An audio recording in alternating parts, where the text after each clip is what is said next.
আজ বিভিন্ন কার্যসূচির মাধ্যমে ভাষা শহীদ দিবস যৌথভাবে উদযাপন করেছে বিজেপি পশ্চিম কাটিগড়া মণ্ডল এবং দিগরখাল সমাজ উন্নয়ন সংস্থা। সকালে দিগরখাল সমাজ উন্নয়ন সংস্থার কার্যালয়ে শহীদ বেদিতে মাল্যদান করে কার্যসূচির সূচনা করেন বিজেপি পশ্চিম কাটিগড়া মণ্ডল তথা দিগরখাল সমাজ উন্নয়ন সংস্থার সভাপতি সুব্রত চক্রবর্তী। দিবসে তাৎপর্য নিয়ে বক্তব্য রাখেন শিক্ষাবিদ মৃদুল কান্তি চক্রবর্তী, মণ্ডলের সহসভাপতি কালাচাঁদ বৈষ্ণব, শিক্ষক সুমন দাস, মণ্ডলের সাধারণ সম্পাদক রাজীব চন্দ্র, বাবুলু দাস, সম্পাদক যথাক্রমে অসিত দাস, জয়নাল বৈষ্ণব, সুব্রত চক্রবর্তী প্রমুখ। সভায় শিলচর রেল স্টেশনকে ভাষা শহীদ স্টেশন হিসেবে স্বীকৃতি দেওয়ার এবং 19শে মেকে শহীদ দিবস হিসেবে ঘোষণা করার দাবি জানানো হয়। এখনো পর্যন্ত শহীদদেরকে স্বীকৃতি না দেওয়ায় বক্তারা ক্ষোভ প্রকাশ করেন। পরে 1 মিনিট নীরবতা পালন করা হয়। সর্বপ্রথম এই শহীদদের প্রতি আমার শ্রদ্ধা প্রণাম নিবেদন করছি। আমরা সবাই জানি এখানে অত দু একজন তারা আমরা সবাই 1961 ইংরেজি পরে আমরা জন্মগ্রহণ করেছি। ইতিহাস থেকে যেটা আমরা দেখি যে 1961 সালে তৎকালীন আসাম সরকার একটি সার্কুলার জারি করেছিলেন। যে সার্কুলারে বলা হয়েছিল যে অসমীয়া ভাষা বাধ্যতামূলক শিখতে হবে।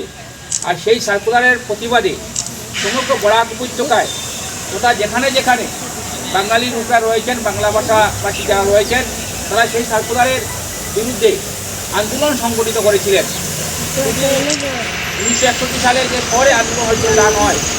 আমরা যেটা জানতে পেরেছি আমাদের এই অঞ্চলে এই কাটিগড়া তথা প্রতিটি শহরে হয়েছিল, লাগাতার আন্দোলন হয়েছিল। সেই সময় উত্তর তারাপুর অনুষ্ঠানে যে সত্যগ্রহ আন্দোলন করছিল। আর সেই 1961 সালে 19শে মে তৎকালীন আসাম সরকারের পুলিশের গুলিতে এরা একজন শহীদ হয়েছেন এই ভাষার জন্য।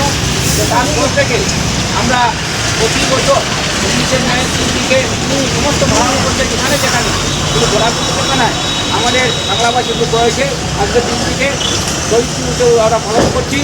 এখানে তারপরেও আমরা দেখেছি করিমগঞ্জে আরও 2 জন শহীদ হয়েছেন।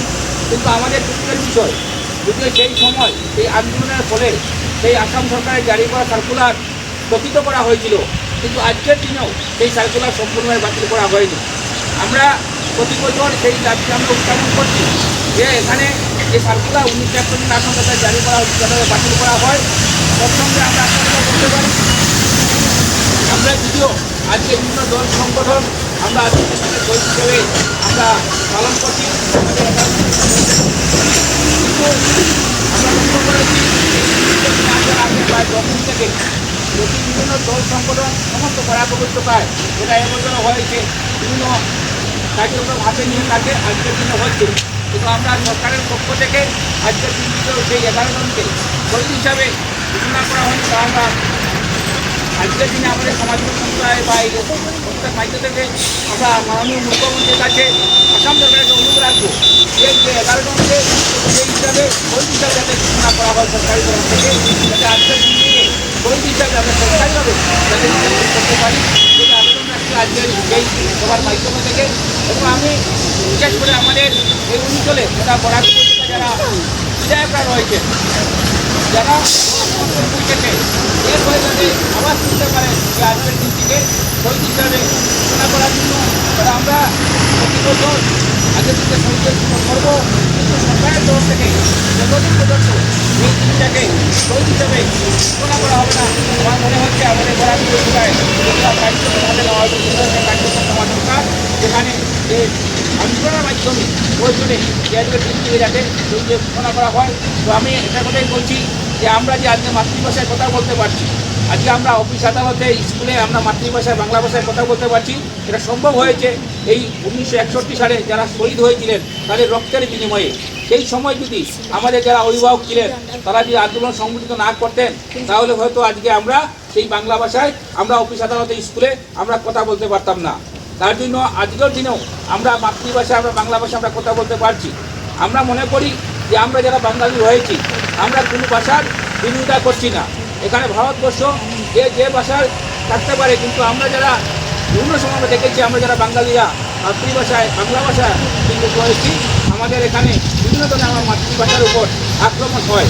আর সেই আক্রমণ করলে দীর্ঘদিন আমরা দেখেছি বছর পরে যেভাবে আন্দোলন হয়েছিল, এখনও যদি আমাদের মাতৃভাষার উপরে যদি কোনো আঘাত আসে, আমরা আগে সবাই সংযুক্তভাবে আমরা সেই আন্দোলনে সামিল হতে পারি, আমরা আন্দোলন সংযুক্ত করতে পারি, কারণ আমাদের মাতৃভাষাকে আমরা রক্ষা করতে পারি। এখানে আমরা যদি ইতিহাসকে যদি আমরা বিশ্বাস করি, আমরা দেখি যে ভারতবর্ষ যখন স্বাধীন হয়েছিল, সেই স্বাধীন হওয়ার ক্ষেত্রে আজকে পশ্চিমবঙ্গ বা সমস্ত ভারতবর্ষে বাঙালিদের যথেষ্ট অবদান রয়েছে। এখানে বিনয় বাদল দীনেশ, নেতাজি সুভাষচন্দ্র বসুর কথা যারা বলি, রবীন্দ্রনাথ ঠাকুর, কবি নজরুল ইসলাম, এখানে বাংলা ভাষার সেই আন্দোলনের ক্ষেত্রে যথেষ্ট অবদান রয়েছে। কিন্তু আজকের দিনেও বিভিন্ন সময় বিভিন্ন জায়গায় আমরা দেখি সেই মাতৃভাষার উপরে আমাদের বাংলা ভাষার উপরে আঘাত আছে। তো আমি মনে করি যে আমরা যারা বাঙালি, আমরা সবাই সম্মিলিত হতে হবে, কোনো অবস্থায় আমাদের মাতৃভাষাকে আমরা যে কোনো ধরনের আমরা অবহেলা না করি,